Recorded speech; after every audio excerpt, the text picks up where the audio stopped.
Welcome to Growth Island, your go-to podcast on how to be the best version of yourself. Now, let's join your host, Mes Freeze, as he interviews high performers and experts in nutrition, meditation, exercise, relationships, business, general health, and life's bigger mysteries. Welcome to today's episode. My name is Mes Freeze, and I got the pleasure of being your host today.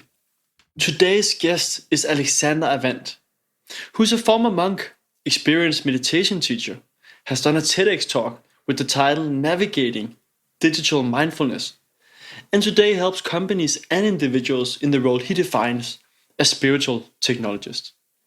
It's a very honest talk where Alexander shares his experience about life not always being Instagram perfect, but actually quite difficult and having anger. He shares how he uses meditation to deal with challenges and negative emotions. He shares some of his routines and practices for living a mindful life. He touches on how to use technology in a mindful manner that improves your life. I hope you get as much out of this interview as I did. I have definitely reflected on several of his points and already downloaded one of the apps he mentions. You'll be able to find the links in the show notes to the different tools that Alexander referenced throughout the podcast. So let's jump straight into the conversation. Alexander, welcome very much to this episode of this podcast. Thank you. And thank you so much for participating today. Really looking forward to this conversation. I'm very grateful that you invited me. Would you start off by just shortly telling a little bit about yourself?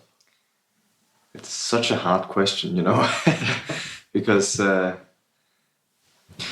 a lot of things I can say about myself, I guess. But what I'm most proud about from myself is that I work with humanity in a way that I've, over the years, I guess, specialized in understanding both technological development and how to build businesses based on new technologies. But as an output of this, I found my true value to be in how to make the livelihoods of others better. Something that I'm, as I said earlier, quite proud of. I consider myself a spiritual technologist. Mm-hmm.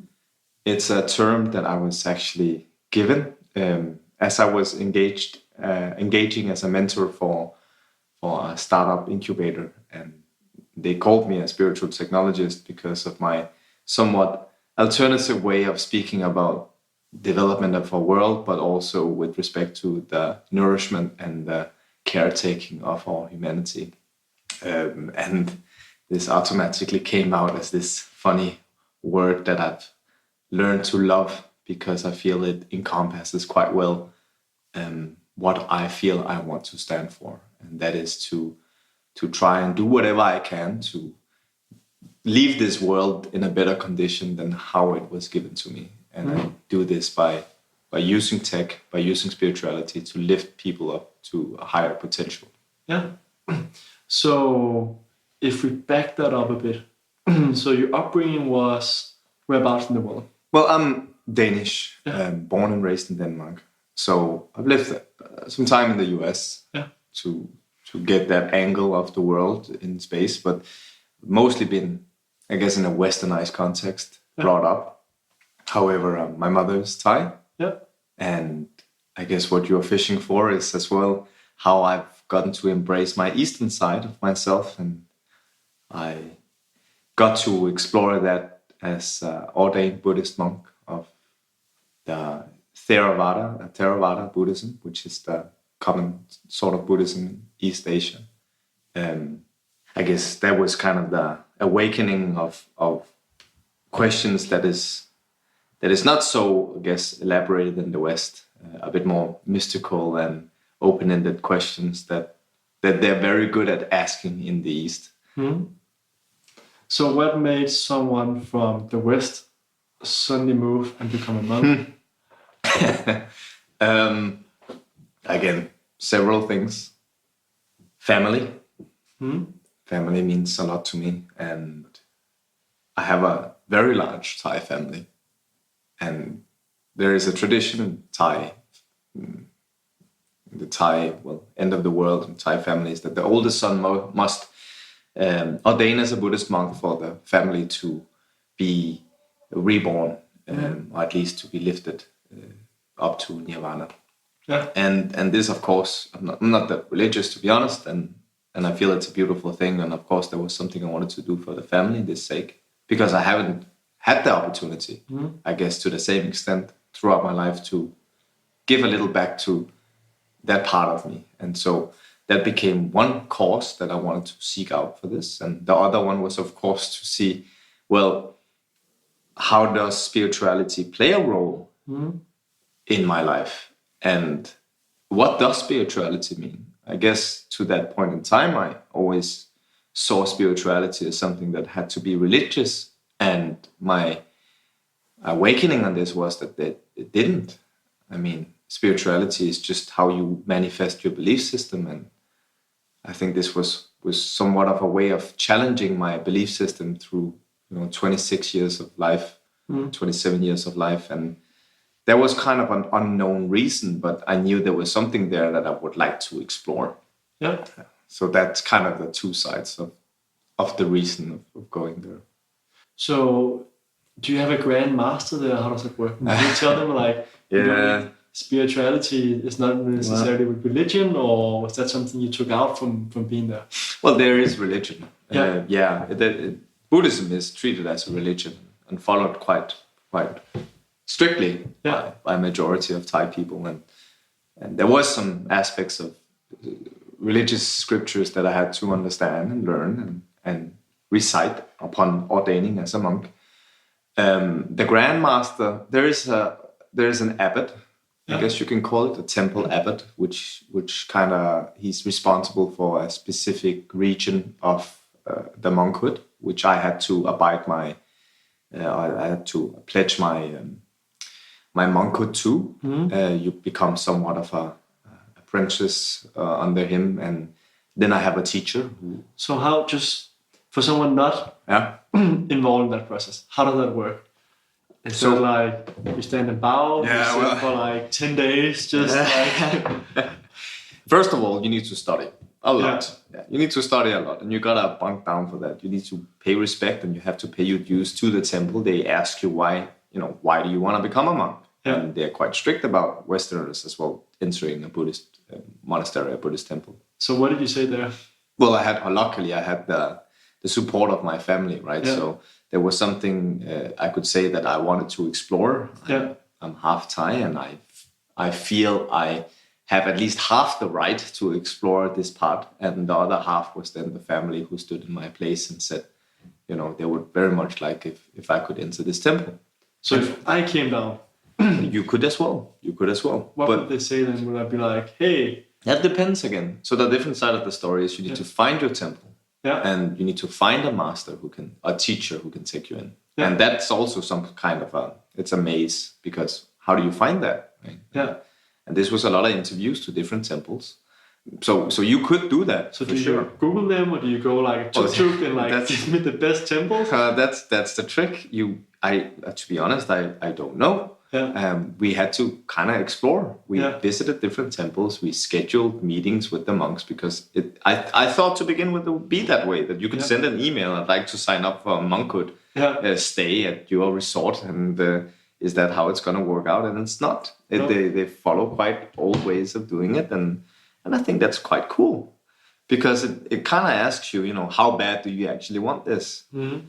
And luckily, we found someone who actually could take me in. Yeah. And that was... you show up every morning at 6 saying, hey, how was that? Was it a meeting, or went for a walk? Or? First, I met... His name is Prajan Sak, which was my teacher's name. And I met him first, and he said he couldn't do it. Yeah. But then he actually came back to us after we left that temple, and we went to some others, and he said, I can take him in anyways. Yeah. And he's a very kind man, and the way he wanted this to work was I actually moved in with him. So he lived in a small house inside of the temple compound, and he cleaned out what's it called, like a storage room, and I put bed down and I could sleep there, and I slept there for a few weeks to kind of get in the routine of what it takes to be a monk and follow him and be his apprentice. And that was quite of an out of body experience, because I got to admit my Thai is pretty much non-existent. I can understand Thai and I can speak broken Thai, but I'm not fluent in it in any ways. And the great guy here, he didn't speak English, so it was somewhat of a lost in translation while being lost in Buddhism experience. And I was very lucky. I see that now to have had that opportunity. And then after you lived with him and you got in the routine, then you can start going into the actual ordination, which is a completely different setup. Yeah. That requires a bigger ritual. As you said, you have to actually meet, I think it's around 20 monks, and you have to recite these scriptures, and then they accept you into the temple, and then you have to shed hair and eyebrows and everything, and clothes and everything you own basically, and you go into the temple as a reborn pra, which is monk in Thai. Yeah. So that's the short version. Yeah. So you said most Thai families, the oldest son is going. Is that for a lifetime, or is that for like a specific period of time to understand the way of living, or how is it? It's a tradition, so people can choose to do it as long as they want. Yeah. And for my sake, it was partly to indulge in the experience and learn it. But there's many caveats of being a monk that I didn't know. One of them was that monkhood in Thailand, Theravada Buddhism, is somewhat of a political actor as well. And there's it's a more complex story than such. But monks are essentially, they're higher than the people, they're higher than the military, but they're below the king. So they fit somewhat of a middle position in dominant hierarchy. And that was a surprise to me. I didn't know that was the way that society was built up in Thailand. So if you want to be in that space and you want to live, you have to abide to a lot of rules and a lot of different routines as a monk. Mm-hmm.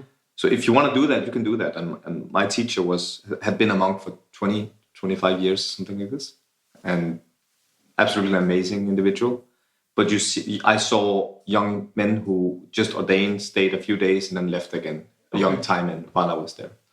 And that's just as normal as being baptized in I guess, the Western world. That it's a ritual, it's a tradition. You do it because family is important. Yeah. So kind of like being in Denmark when you're 14 or 13. Yeah. The only difference being that you get stuff in Denmark. And as a monk, you get rid of everything. Yeah. Yeah, so you don't do it for the gift. That's for sure, yeah. So how long did you end up staying? Actually, not that long. A lot of people think I've stayed for a long time, but the actual time was just about 3 weeks. Okay. So what were some of the things that you took away from that? Well, besides the experience of the political position, which was a surprise, because that somewhat jeopardized my belief in spirituality. Not because it wasn't existing in the temple, but because that wasn't as pure as I'd believed. Yeah. That was one thing I took away from it. The other thing was that from a technological point of view, the reason I wanted to go into the temple was also to see how back to basics could I actually live. Yeah. And you find out that every single, I guess, monk in that area I was in were technological savvy. And they actually had smartphones and engaged in Twitter. They had a different usage of the technology. Yeah. They were much more aware of why they were doing it and what they were doing, what they were using the smartphones for, which was something that I feel was amazing to see, because I know that Asia in particular is very driven by, I guess, digital obesity. Mm. So there was almost like an art form of using technology that I definitely was inspired by. And then last but not least, that I got to understand that even though you are a monk and you leave monkhood, you still have, I guess, a responsibility of taking ownership of something that you want to give back or teach or something third. And that was one of the things I discussed a lot with my teacher, that I feel that even though I'm not shaven bald and living in an orange robe, I still want to carry some of these things with me, because I really feel that there are people back here in the Western world who who are longing for this and who doesn't necessarily need to go through the same experience in order to understand that. No. So since then, you've done a lot of cool things. And one of them was doing a TEDx. Yeah. Where you talked about how are we mindful and technology and so on. Could you share a few words about what that was about? Yeah. It takes a lot to get in front of actually being able to do a TEDx, so it must have inspired a lot of people. I hope so. There was at least a reason for it. I guess I came home a bit more driven when it came to kind of spreading this idea of how much tech do you actually need. And that inspired me to do this TEDx of digital mindfulness. And at that point in time, I was engaged with a startup who was very interested or worked around with a product that actually incentivized people to not use their smartphones with gamified behavior. It was a pretty cool setup, but you quickly found out that it wasn't really solving the problem. It was just adding a different way of behaving that didn't, that just made you be distracted of something else. So the core of digital mindfulness, and also the reason why I got the opportunity for the TEDx, was that I really chose to challenge the perception we have of our surroundings. And it's not just technology, it's just how much do we actually engage with that we are aware of? And what are our actions driven by? And obviously technology became the easiest example of something everybody engages in and most of the time don't really know why we're doing it.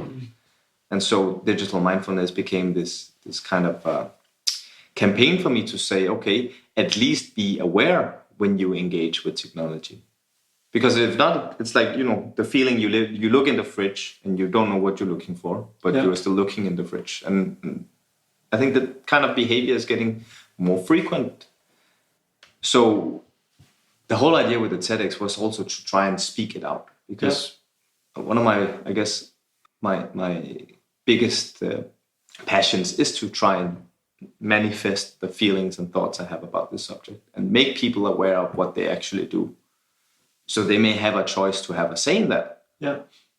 So how do you use social media? So are you off Facebook, off Instagram, Snap, Twitter, everything else with a Nokia 2310, or did you learn how to use Twitter when you were in Thailand? Monks likes to tweet, that's for sure. Yeah. But no, I'm not off. No. And I was for some time. Yeah. I gave it a tryout to see what are my abstinence of getting off this. And I guess I'm addicted to digital to some extent. And it's very hard to just cut that habit off, because a lot of daily engagement happens in this cyberspace place. So over the last 2 years, I've kind of tried to practice an aspect of mindfulness when engaging it, which is hard. I mean, I'm by far not an expert in this, but I try to isolate myself to certain platforms, first of all, and set my intention for those platforms. So today I use Instagram because I believe pictures, first of all, is something that is more, I guess, meaningful to me than just the whole idea of one-to-one engagement and constant likes and so on and so forth. I try to re-engineer my feed so I don't have as much junk as I would have had earlier in life. I try to fill it out with stuff that actually inspires me to look up from my phone. So specific news, art, or something that I would like to share with others. And most importantly, I guess also something you said earlier, I try to call people instead of write people. And this is a hard one, because when you call people these days, they often think it's very serious. And that's not necessarily the case, right? It's nice to hear your voice. That's just how it is. And so that's kind of been the routine for me. And also I've installed monitors on activity monitors on my phone to keep me on track of how much time I actually spent on my iPhone. So which apps are you using for tracking or tools? So Moment I'm using on my phone. It's just a background app that nudges me every day to see either if my usage of my smartphone has gone up or down from the day before. Okay, so moment. Like a moment. Yes. Okay. And then I have, for my laptop, I use, I can't remember the name now, but it's also a monitoring dashboard that it's a bit more substantial. Basically tracks every single application you work with on your computer. Yeah. The name escapes me, but every week it sends me a report. Yeah. That shows an overlay of my productivity. Yeah. Based on how much I've been engaging with social media and based on how much I've been engaging with programs that I have categorized as productive systems. Okay. So that gives me an idea at least on how I'm spending my time. And then to tie that up, especially when it comes to work, because social media plays a big role in every workspace, even though we don't want to. Yeah. I do time sprints. Yeah. So I really try and set a timer. I can't believe I'm doing it, but I'm doing it still, just like it was in high school. Yeah. You would study for some time, and then you would have a break, but I do the same thing. So how long do you set the timer for? Well, I have different sprints. So I have 5, 15, 25, and 45 minutes. Yeah. And it depends on the assignment. Yeah. Also the aspect of, is this a deep work assignment that will need my cognitive power over an estimated of 30 minutes? Yeah. Or is this just, pay this damn bill, right? This shouldn't take more than 5 minutes, but it's been there on your table for the last 3 days. Yeah. So get it out of the way. So that's kind of how I play that game of productivity in my life. Cool. Yeah, that definitely something that helps me as well. So setting like some kind of watch that actually rings in an hour to know that for 30 minutes or 40 minutes, this is all I can focus on. Yes. Because we have that, I have at least a tendency that you suddenly, without thinking about it, you reach for your phone. And I'm like, what am I doing? Exactly. Just focused like exactly. that. Weird how you've become so addictive to your phone. So it's interesting to hear how you're actually working with it, because it's definitely something that I'm still working on how I can get better. Like I always have my phone on soundless, so I don't get the notifications and all that. So do you get notifications from Instagram or? No. Okay. Only thing I get notifications from right now is phone calls. Yeah. And a motivational app actually that sends me every day. Something that I can wake up to. And what motivational app do you use for that? It's called, I'm going to check my phone now. Yeah. Even though I shouldn't, but I'm going to do that. And it's called Motivate. Something as fancy. Yeah, okay. Motivate. It was a friend who recommended it to me. Yeah. Because we both found out that in the morning we have a problem of checking our phones, right? Yeah. That, as I said earlier, I'm not perfect. I try to keep a strict routine of getting up and doing something, right? But I sometimes get up and I check my phone. So now the only notification I have when I wake up is some kind of quote or something that actually aspires or motivates me to do something that might not be on my phone. And it's a good way of giving my conscious a kick in the butt from early rise and on. Yeah. So I keep my phone on flight mode. Oh, that's smart. I used to always wake up, and the first thing I did was check my phone. I checked my emails and everything else. And research just shows that like puts your brain in alarm mode from the start. So now I have it on flight mode, and so I wait with turning it off flight mode till I had some water and just like a few minutes of walking around. And if I'm really good, I wait until after movement in the morning. So you monk yourself. So do you have it on flight mode as well, or do you like get text messages that you might wake up to in the morning, or do you also? I read that a friend was moving some of her apps from the phone, so instead of when you open your phone, you don't have your email on, so to say, the first page. Yeah. That you actually have to scroll over, so you don't wake up to say like 7 emails. Yeah. How important is that? How do you deal with that? It's a good question, and to be honest with you, at this moment in my life, I have it's a somewhat turbulent time, so it is a bit hard for me just to stick to the noble routine of being completely tech free from the get-go. I think I found a very nice way of dovetailing both being mindful and both being digital. Yeah. To kind of full circle back to the TEDx talk. The idea is that I know I'm waking up for something. Yeah. I do a future diary every night before I wake up. before I go to bed, sorry. And this future diary kind of helps me set my intention for the day to come, because I'm not necessarily a morning person. But I feel that as well. that you feel that as well, right? And I'm Very sure hard time in the morning getting up. that's how it is, and that's okay. Yeah. And I know there's a lot of other people out there, but I know that I get up if I know I'm getting up for something. Yeah. So I'm very bad at not keeping my promise and time for people I've committed to. So sometimes I set the intention the night before to wake up for something that I promised myself, and I promised this by writing it down. Yeah. And the funny thing about transcribing a thought like this is that you're subconsciously committing to something that will automatically get you up and running in the morning. And this has been a practice that I've done for the last 7 months or so. So it's become more or less a habit for me. So do you write down in your phone in notes, or do you have a book? Or... I have a notebook. Okay. I've designed it in a specific way to nudge me into a specific mindset. Before I go to bed. It's a recap of the day that has passed and a manifestation of the day to come. Yeah. So, and just to answer your question about waking up in the morning, I will wake up and check my phone if that's what my intention was set for the night before. And again, this sounds like I'm a robot. I'm not a robot, but I know that there might be something important for me to get up and do. Yeah. Especially because I'm never gonna, that's also a hard word for me to say, I have a hard time compromising on my sleep. So sometimes I postpone work last night to do early morning. Yeah. And if I can set my intention for that, I get up and do it. Yeah. However, the book, to get back to that point, is almost like I like to call it my crystal ball, because it's made in a way that both asks me to make affirmations of the day that has passed. It has asked me to note. Can you explain just what's in the affirmation? Affirmation, probably also one of the most important things I learned at the temple. Affirmation is a method of, I guess it's best translated into writing down something you're grateful for. Mm-hmm.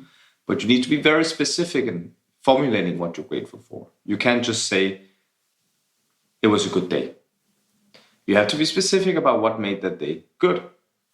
And the reason for that is that if you can transcribe those specific things that made that day good, you get an idea of, I guess, also something we're going to get into this talk, what makes you a better person, what makes you feel more grateful about your circumstances and your environment and the happenings to you and your experiences and so forth and so on. So that's affirmations, and I do 3 of them. And it's hard. It's hard to think about specifically what made you happy today. But it also is a way of saying, okay, even though this was a bad day, something good happened. So it gives you a peace of mind. The 2 other things I do is I note down something I've learned, and I note down something I can do better. Yeah. And then on the basis of this, I manifest the day to come. So do you start with the 3 things you're grateful for? Yes. Okay. And then the thing I've learned, and then the thing I need to do better. Yeah. And then from that on, I can manifest the day tomorrow. Okay. Interesting.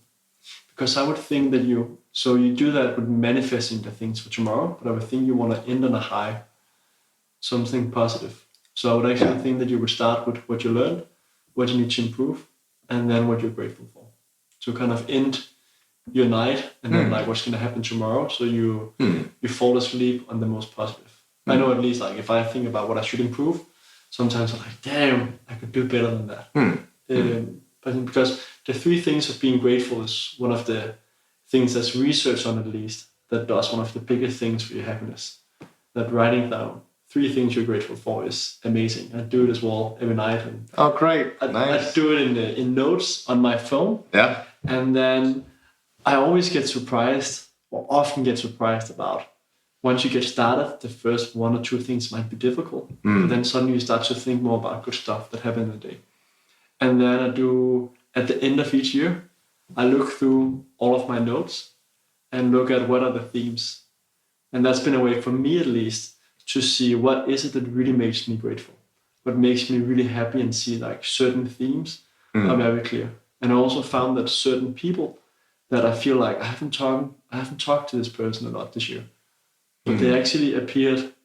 That's funny you say that. 5 or 6 times. I was like, one of my oldest friends actually called Mark, he's my oldest friend, but I don't talk to him that often. But I realized when I was going through my journal that he was there several times. That's awesome, man. That's really beautiful. But cool to hear that you're doing something very similar. Yeah. And I'm gonna take note of what you just said, because I'm sure there's 1,000 ways of doing it. Yeah. And maybe that could be an alternative way of feeling different. So. Yeah.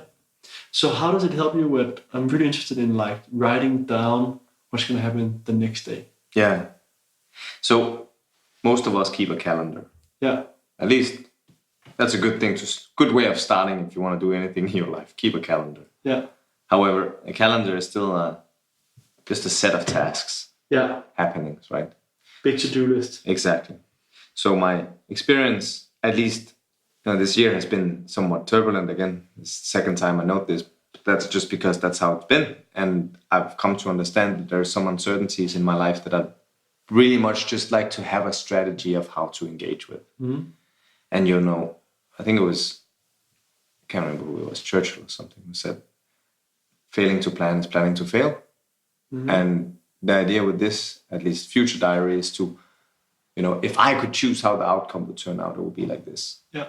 Of course, I can't choose that, but I can set my intention for how the best case scenario would look like for me.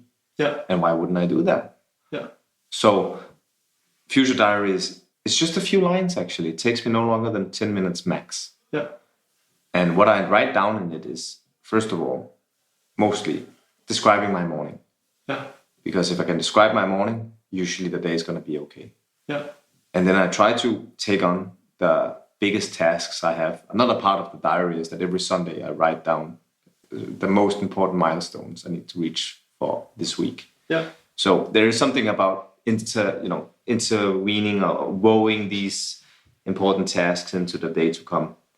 But I try and describe them as it was an experience. It surprised me. Use words that are not necessarily all that specific. Yeah. But positive. Yeah. So at least the chance for it happening, I'd say, is larger, right? Yeah. And the crazy thing about this, and I remember because I wrote my birthday down. Yeah. And I wrote my birthday down actually 1 month before I had my birthday, and specifically how that day would turn out. And that was the first time I really was confronted by the power of manifestation. Mm. And it's not just that you write it down and it comes true, but that's actually it. Mm. You write it down and it comes true. Because your subconscious has already set it's that happening as an output. And it's not just that you can write anything, but you should at least try to manifest the things that you believe is best for you on a one-to-one daily basis. Yeah, cool. So that's also what, if you follow Anthony Robbins or many of the others talk about, writing it down and being conscious about where you want to go makes a big difference. It's definitely something that I have to test out as well. So not only the gratitude, but seeing like, what did I learn and so on. I did at some point write down what I learned, one thing each day. Yeah. But I've kind of slipped away from it. But that's something that I gotta get into again. I can only encourage you. Yeah, it had a positive impact, and yeah, I gotta get back to that. So another thing is meditation. Yes. So we actually have a common friend called David. Yes. Who's now a Kung Fu master. Oh yeah. Pretty impressive. And I used to live with him. He came home and told me about these awesome meditation sessions that he had with you. Yeah. Can you tell us more about how did you get into meditation and what does that mean to you? I mean, it means a lot, Mads. I did not understand what it actually meant until I stopped doing it. Yeah. So it was something I picked up. I picked it up a few years back because my dad is a great meditator. And I remember when I was a kid, I would sometimes disturb him in his study, and he would be all still, and I thought he was sleeping, but he wasn't. And that was the first confrontation I had with meditation. And the funny thing is that my dad is not Thai, right? My mom doesn't meditate, but he meditates. Yeah. So unfortunately, after the experience of pretty serious depression, I started asking myself, okay, what the heck is wrong with me? I mean, there must be something inside of me because this is weird. Like, how can my own brain go against myself?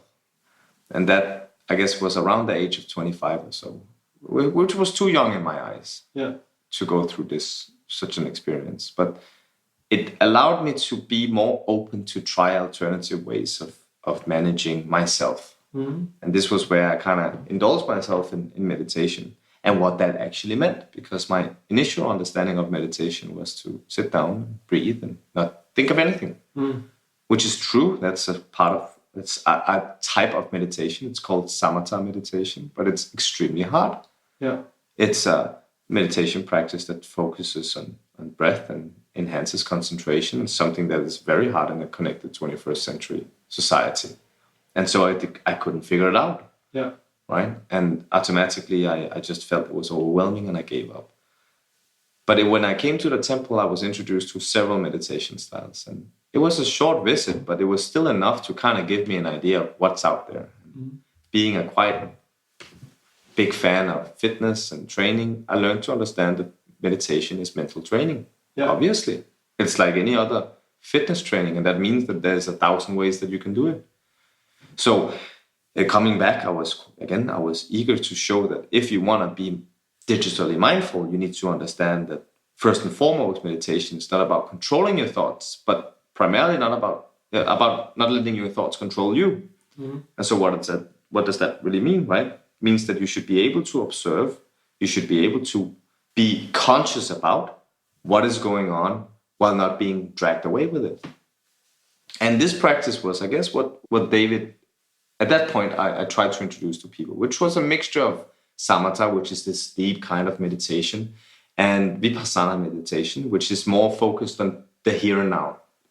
It activates your senses. You are asked to tap into scent and to sight and to hearing and to taste and to the sensations of the body, which grounds you a bit more to your surroundings. Something that, at least in a fast-paced society, we forget the here and now and we try to be somewhere else, right? We always on the go, we're always busy. And this kind of practice is a great one to ask yourself, where do you come from? Not because you should stay in the past, but you should reflect on it. Where are you now? Are your values intact with what your intentions are and where you're going? Are you still looking for this star in the sky, or are you diverted from your course? So there are different ways of playing around with this that is not just this, I guess, boring type of meditation. And the one I've used today is it's a self-made one. I guess for those who've been to the fitness center for many years, you stop following a program and you just do things, right? Because you start finding out what actually works. And the type I do now is much more about being emotionally aware and to really, really be honest about the feelings I have in me. And at this point in time, it's anger. And that's a terrible thing to speak out loud, right? Because what monk is angry, and anger is a terrible feeling. And that's where I disagree. I've always agreed that anger is a terrible feeling, but it's something that's very powerful and very dominating, and it shouldn't be, stomped down into your being. I think that's the cause of depression, at least for many people, is that we do not dare to admit that we are angry, and so we implode within ourselves and we become depressed ghouls or ghosts of ourselves.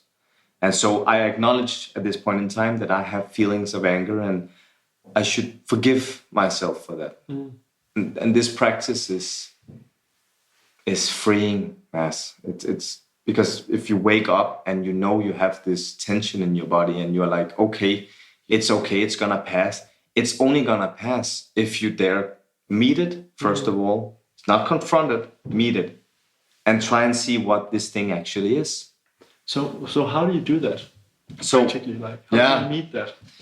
So there's the aspect of, it comes from this book, and I guess we can come with the book recommendations later, but it's written by a guy called Joe Dispenza, who I've followed for a lot of years, and who again first now starts making sense. I guess when the student is ready, the master appears, right? So at this point in time, he made a lot of sense, and he wrote this book called Breaking the Habit of Being Yourself. Yeah. And this book really asks you to challenge the ways of behavior that you every day engage in, because from a neurological or behavioral economic standpoint, you do the things you do, at least from a routine basis, because they maximize value for you in some ways, right? And he asks you to confront this. And part of his meditation is to dig down into not just the actions, but the intention behind the action and where this resides. And most of it resides in some kind of emotional basis. So say that you have been through an experience that was troubling to you. And this experience is something that you feel that you should get over. And you get over this experience by doing things that makes you forget about this experience. At least, in some way or form, numb yourself for that ever happening, because now you're doing something that's more interesting and more engaging. However, that doesn't mean that experience disappears. It still resides within you in some kind of small crystallized form, right? And what he says is that evidently some of the actions you're doing today is because of this experience and this emotion still being buried down deep inside of you. And then you go through your life and you think there's nothing wrong. And then at one point in time, it's going to act like a cancer. It's going to jump up and it's going to confront you again. So he's not saying that you should confront it, but you should definitely dare to meet it. And you meet it by peeling the layers of your being in this meditational practice. That is, it's like staring into the white wall and sees what comes up. You ask to go back to that moment in time where you feel that emotion actually happened to you. So how does that work? Do you sit in front of a mirror, open eyes, or do you have music going on that tells you, like guides you to say like, hey, do X, Y, Z? Because I've tried different meditations and it is very different. Yeah. So the first thing is that you need to really be patient. Yeah. And it's a long meditation. At this moment in time, it's 26 minutes every morning. Yeah. And so most of those minutes actually goes with the focus of how aware can you be of yourself and the space around you, but mostly yourself. The way I practice this is that I usually have some breath work exercises in the beginning to oxidize my blood and to make my frontal lobe, I guess, activated to some extent. It's usually in the morning, so I'm also a little tired. Yeah.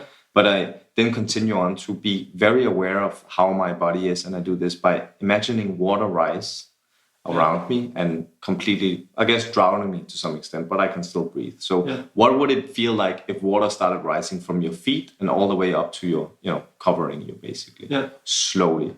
So you could become completely aware of how would water feel if it hits your knees, right? And these things activate your body in a different way. So is that cold or warm water? Because I love to surf and I can imagine like being in different kind of water. And it's a different feeling if you imagine being in warm water compared to cold. So it's a funny thing you say that, because the feeling that I get when imagining this is somewhat like steam, because I can still breathe, but it feels warm. And the sensation of that, I don't know how it came to be, but every time I do it, it's like I'm being embraced. Yeah. It's like I'm in a place that's safe. However, I'm blind, I'm deaf, and I can't smell anything. I'm just here in this space of time or whatever it is. It takes some time to get into, but once you're there, it's a freeing sensation. It makes you really surprised of how fast 26 minutes can take. And we're talking about this now, and people are probably going to think that they want to try this. It takes time, and it took me just a book I've had for 3 or 4 years now, and it took me a good year to get to this point. Okay. And it's not to say that people can't do it faster. I'm sure they can, but I guess it makes more sense if you first get to explore other kinds of meditation practices. Yeah. You can't just jump into this and think it's going to work. So what made you change to this meditation practice? I guess I was a little desperate, to be honest. Yeah. Yeah. It coming out of a crisis, I felt I lost a connection to myself, to be honest. Yeah. And I guess the biggest surprise of that was that I never knew that I had it. So I was just in a position. Some things changed in my life. Kind of the paradigm switched, and it just put me in a position where I was like, okay, if there's one thing I need to do right now is to really try and core it down to unravel, who is this guy I'm going to live the rest of my life with? I mean, what are the things and the values and the ideas that I've accumulated in my 30 years of life, and how can I just spend some time reflecting on this? Because if everything is uncertain, I gotta stay certain to myself, at least to a certain degree, right? There's a lot of certainty in that sentence, but I guess it makes sense. Yeah. It's just about everything else around us, man, it doesn't make sense. So sense has to come somewhere from within. Yeah. That's the kind of paradoxical, reason I had for doing it. Yeah. So how long have you been? Do you meditate every single day now, or you try to? I try to. Yeah. I'm not perfect. No. But I must admit, if I don't, I feel it. Yeah. So what would you recommend people start out doing if they want to start meditating? So there's a lot of great apps out there. Yeah. First of all, and the reason I like to recommend a digital solution to this is because there's several people and companies who are doing a great bloody job with this. Yeah. Headspace is one of them. Calm, CALM, is another. Yeah. I use Insight Timer, who has great guided meditation sessions as well. The whole idea about getting started with this is to make a statement to yourself of why you think you might need it. It's not just to do it. I think that's silly. You have to have a reason. You have to commit to something. Mm. And there's a lot of I could probably come up with a billion different reasons of why you should commit to it, but it needs to be yourself who define this. Mm. And I don't think people should be constrained with the thought that meditation needs to relate to something religious, necessarily neither spiritual. Do it for productive matter, or do it for the aspect of your partner. Mm. I mean, it can easily be, something that's romantic. Take Kama Sutra as a great meditation practice as well. So don't let the whole idea of something that's been working around for a billion years to not fit into the 21st century society, because I think it's been warming up for this moment in time. I think we're ready for it now. So it's definitely, if you follow any productivity or any kind of new research, everyone talks about you need to meditate. Tim Ferriss that wrote a book, I think it's 80. He wrote a book with great mentors, and I think 80% of all of them are stealing fire. So he unites Tools of Titans. Tools of Titans, yeah, that's true. Yeah, and I think it was like 80% or so of all of the people he interviewed were meditating. Yeah. And all of them say like they wish they'd done it earlier, and they can feel the difference. So it really seems like it definitely have an impact, and we're starting to see so much research on it. I have this saying that you should meditate 1 minute a day, right? Yeah. 1 minute a day, you should set a timer, and you should just not do anything for that minute. And unless people are too busy, in that case, they need 2 minutes, right? So there's no trade-off for this, because it's for your bloody self. I mean, so what would be the low practical advice for people that's like, I can't find a minute, or like, how do I do that for a minute? Does that mean that? So I imagine some of my busy friends would be like, all right, I'll go to the toilet and then I'll not look at my phone for a minute when I'm sitting at the toilet. So what do you do? That's a good question. I mean, again, it depends. It depends on who the person is. Yeah. But if you have a partner, make that minute a ritual where you two stare at each other. Yeah. I think there's something about, meditation in Sanskrit means to nourish something. Mm-hmm. And I think that's a pretty good translation, because it doesn't really matter what you nourish. You just have to devote yourself to nourishing something. And if you can't find out to sit down and take a minute with yourself, well, then take a minute with someone else. Mm. Ask someone to take a minute with you.